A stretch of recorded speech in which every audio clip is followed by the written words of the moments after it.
Oi, eu sou Edson Neto. Hoje vamos falar sobre o Instituto do Penhor. Está disposto na Lei 492 de 1937 e dos artigos 1431 a 1472 do Código Civil. Bom, para iniciar o nosso trabalho, temos que diferenciar penhor de penhora.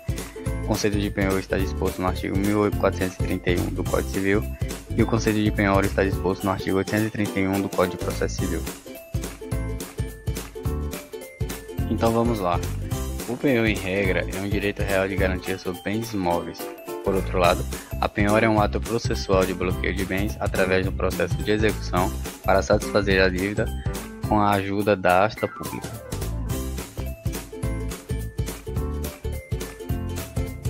Lembre-se, o penhor, em regra, é um direito real de garantia sobre bens imóveis. Bons estudos. Olá, eu sou Layara Gomes.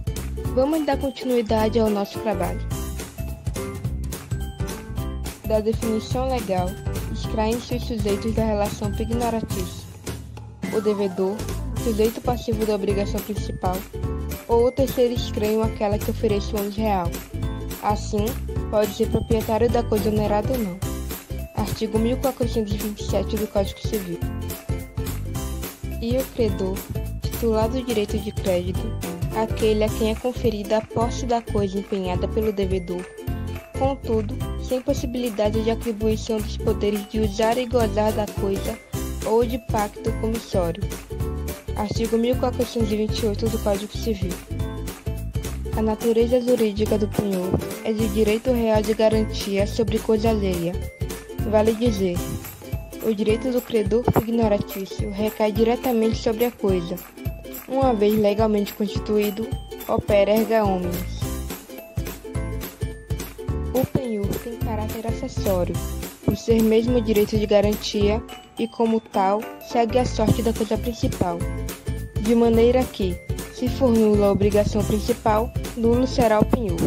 Extinta a obrigação principal, extingue-se de pleno direito o penhor.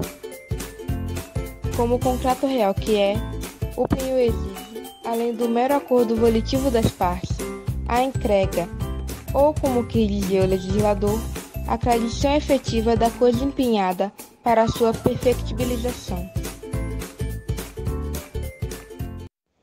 O requisito da tradição, todavia, não é absoluto, pois em algumas modalidades de penhor, como por exemplo o penhor rural, industrial, mercantil e de veículos, a coisa empenhada continua em poder do devedor, que a deve guardar e conservar.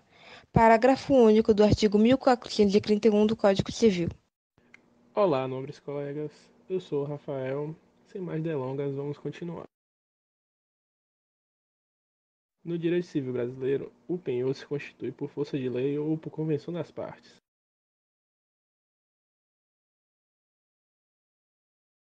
A determinados credores, a norma jurídica lhes atribuiu proteção especial ao conferir o direito de retenção de certas coisas para garantir o pagamento total das quantias devidas pelo devedor. Por convenção, o penhor é constituído pela manifestação volitiva do credor e do devedor que estabelecem a garantia pignoratícia por meio de instrumento público ou particular.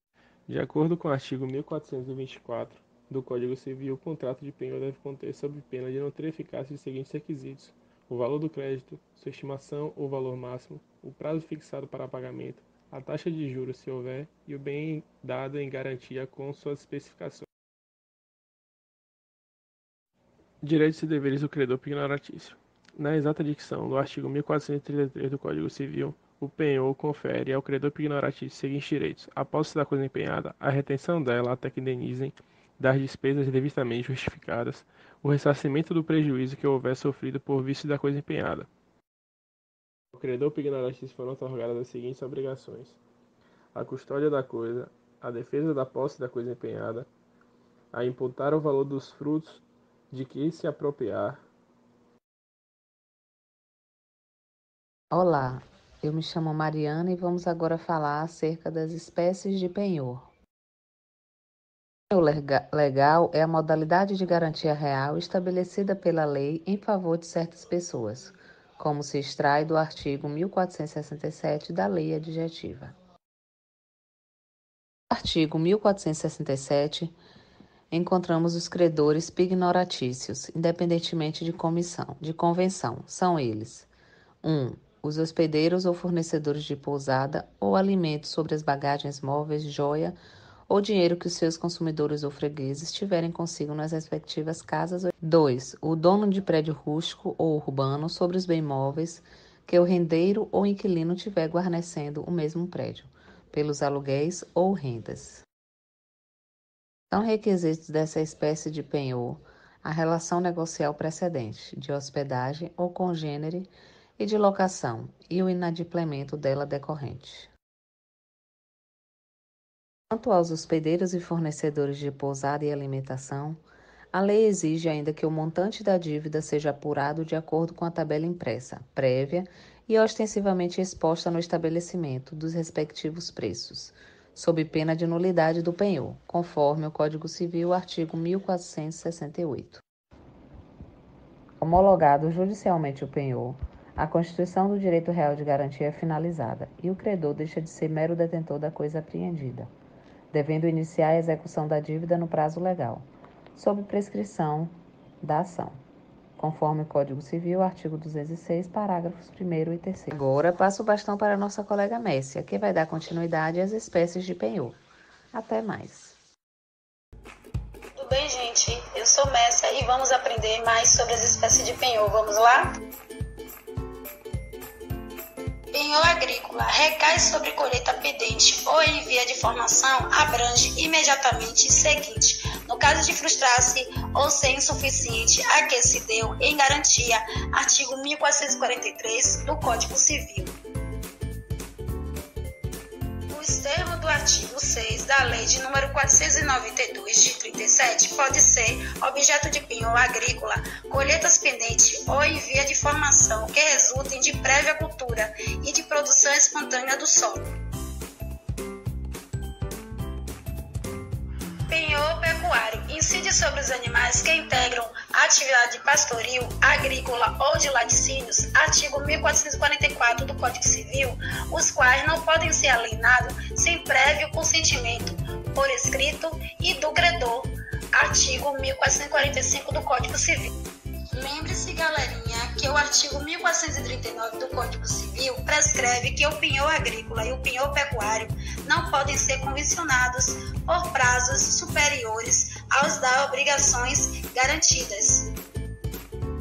Registrado o instrumento particular ou público que constitui o penhor rural para conferir-lhe eficácia perante de terceiro, o devedor pode requerer do oficial de registro a emissão da correspondência cédula rural pignoratícia em favor do credor. Artigo 1438, parágrafo único do Código Civil. Setores industrial e mercantil são regulados no artigo 1447 da Lei Adjetiva e não se distinguem dos penhores especiais quanto aos caráteres fundamentais, quais sejam a ausência de tradição do bem onerado, direito de inspeção à coisa onde se encontre, entre outros. Tchau, até a próxima. Por fim, nós temos a extinção do penhor. Segundo o Código Civil, artigo 1436, o penhor é resolvido com extinção da obrigação, perecimento da coisa, renúncia, confusão, adjudicação judicial, remissão e se permitir expressamente o contrato ou for autorizada pelo devedor.